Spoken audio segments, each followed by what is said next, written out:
talk about the Chicago Bears. So that was a weird game last night. Like, there's portions of that game against the Houston Texans where I'm like, man, Houston's going to pull away. They're going to, they're going to build this lead, and CJ Stroud is making unbelievable plays outside the pocket. Chris Collinsworth's up there comparing Nico Collins to Andre Johnson, and vibes are good in Houston. And throughout that football game, particularly in the second half, in which the Houston Texans scored a grand total of 3 points, Chicago's defense was unbelievable.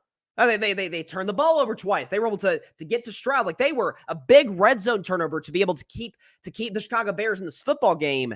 But the story is Caleb Williams, and the fact that Caleb over his first 2 games has simply not been very good. In terms of statistical output. Caleb Williams, 29th in yards, 0 touchdown passes, obviously dead last, has 2 interceptions, and is 30th. Count that 30th in the NFL. In terms of QBR. That is not great. And for the record, Caleb Williams is a guy that I said coming into this past draft, I said he is, since Andrew Luck, the best quarterback prospect I've ever seen. Arm angles, mobility, leadership, accuracy was far better in college than it is in the NFL. I think that will progressively improve in the NFL, but being able to make plays outside the pocket, all the qualities that most of the elite guys have in today's NFL, he's got them. He's got all of them. So yesterday against Houston Texans, to me, it's a twofold thing. Number one, and by the way, I did think Caleb looked better. Whenever he did have a clean pocket, we'll get to in just a moment, he was really good with the football. He ran Chicago's offense effectively. You had DeAndre Swift making plays. DJ Moore was able to separate. Whenever Caleb hit him, it worked. Here's the problem with the Chicago Bears. Their defense is unbelievable. That goes without saying. Eberflus has done a great job at that side of the ball. Offensively, and this has been stunning to me, we know offensive line play is never great to start the season, just because it's all about continuity and making sure, a lot of it's about staying healthy and making sure the guys are in the lineup at the same time, ready to go on a week-to-week basis. Chicago's offensive line was nothing short of dreadful. The numbers back it up. Unbelievably bad. You can show you the stats with Caleb Williams, okay? Caleb Williams, the first 2 games, pressured on 43% of his dropbacks. That's the 3rd highest in the NFL. He's been sacked on 11% of those pressures. That's 2nd highest in the National Football League. And also the most unblocked quarterback pressures, 10, and unblocked sacks, 4. So basically 4 times this year, Caleb Williams has been sacked by a free rusher, unblocked. Okay. And again, unblocked quarterback pressures, 10. And the Texans last night put on an utter clinic. Will Anderson was unbelievable. Texans pressured Caleb Williams on 81% of his dropbacks last night. So in other uncertain terms, Caleb had no time to throw. And to me, the big sort of maturing point for Caleb Williams is, can you be able to make those plays out of the pocket? Can you be able, and again, it's 2 games in, so this is going to take some time, to read a defense and say, okay, my offensive line is badly struggling. Are they bringing the blitz? And by the way, every time Houston did blitz, it was over. Chicago could not handle it.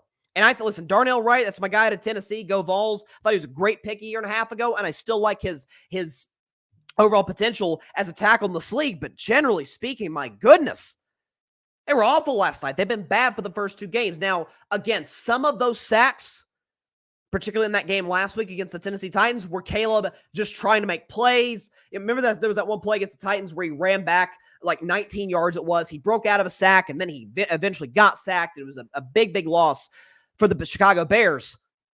You didn't see as much of it last night, but there were situations where get that ball out of there, Caleb. You'll be able to put yourself in a spot where either the punter's in good position on 4th down, or we have a manageable 2nd or 3rd down. Like, that was kind of the issue. He took a big sack on a 3rd down play in the 4th quarter when it looked like Chicago. I'm sitting there thinking, oh my gosh, they're going to steal this game. They keep stopping Houston. They're forced to 3 and out. And who knows? Caleb may have the first big moment of his professional career. We'll see. And it wasn't able to come through. But again, for me, to put the onus on Caleb Williams, this O-line's got to get better.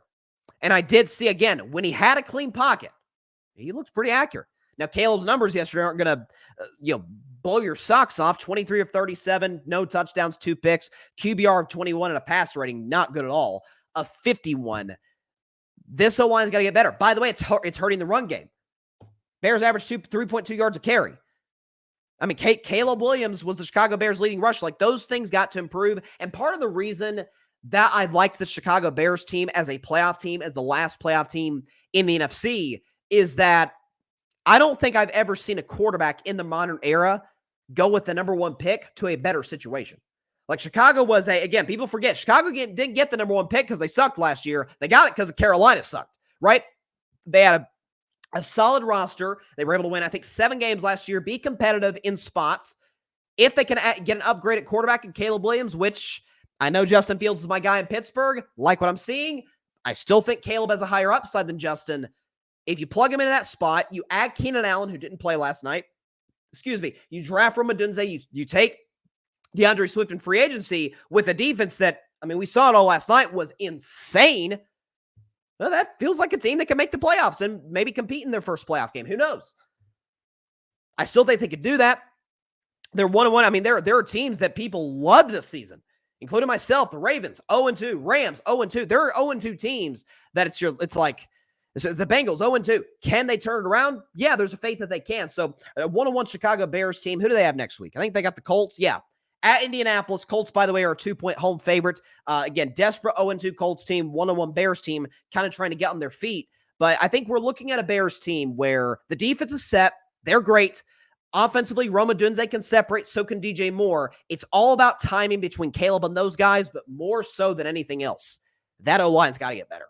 Let's show the stats one more time. Just look at that bottom stat. Texans pressured Caleb 81% of his dropbacks last night. Like that is historically high. So that's something that's got to get corrected for the Bears. They won't have any success this season as an offense. Defensively, they'll be able to keep them in games, but offensively, we need to see more and be able to see, okay, can Caleb make these throws? Can he be able to be on the right page with DJ Moore, with Rome Odunze? Only time will tell. But I like some things that I saw. The Bears were my upset of the week pick. They almost stole it for me, but I like some things I saw. I need to see more from Caleb in terms of the timing with his receivers, and I got to see a lot more from the Bears in terms of their offensive line.